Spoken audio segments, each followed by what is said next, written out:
රහසෙන් දන් දීම ගැන උන්වහන්සේ කඳුඩ දේශනාවදී අපිට ඉතා වැදගත් කාරණා කීපයක් කියනවා. ඒ තමයි දැන් මේ 6 වෙනි පරිච්ඡේදයේ 2 සිට 4 දක්වා පද.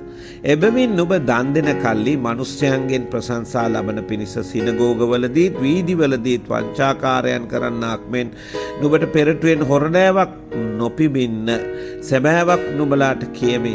ඔවුන්ගේ විපාකය ඔවුන්ට ලැබී තිබේ. නුඹ දන් දෙන කල්හි නුඹේ දානය රහස්ව තිබෙන පිණිස නුඹේ දකුණත කරන දේ වමත නොදනීවා.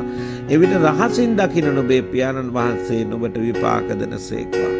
අද කාලේ නම් මිනිස්යන් හුඟා කැමති තමා කරන දේවල් ප්‍රසිද්ධියේ කරන්නට, ප්‍රසිද්ධියේ දෙන්නට.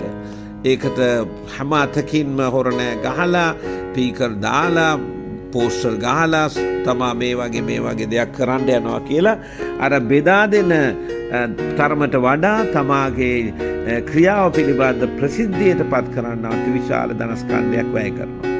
මෙතෙන්දි දෙවියන් වහන්සේට දෙන දේවල් සම්බන්ධව නෙවෙයි කතා කරන්නේ, වෙනත් අයට දෙන දන් දීම සහ සැලකීම් ගැනයි. එනිසා එය දෙන විට අඩුම ගානේ කොතරම් නිහඬතාවයක් ගත කරන්න ඕනද කියලා කතා නොකර මේ කියන්නේ ප්‍රසිද්ධ නොකර කරන්න ඕනද, දකුණු අත කරන එක වම් අත කොච්චර ළඟ සීමාවක්ද තියෙන්නේ. ඊතරම් තමාගේ කටයුතු කාරණාව රහසින් කරන්න කියලා කියනවා යමෙකුට යමක් උදව්වක් උපකාරයක් කරනවා නම්.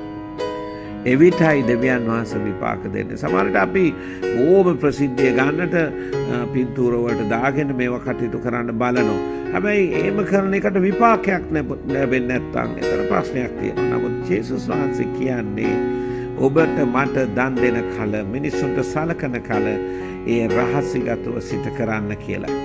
එවිට උන්වහන්සේ උත්තර දෙනවා. කවුද? පියාණන් වහන්සේ ඒක දකිනවා. දැකලා උන්වහන්සේ අපට විපාක දෙනවා කියලා කියනවා. එතකොට දන් දෙන්නේ විපාක බලාපොරොත්තුවෙන් නොවේ වෙන්න පුළුවන්. නමුත් රහසින් වුණත් ඒ දේ කරන විට දෙවියන් වහන්සේ පෙරලා විපාක ඔබට දෙනවා.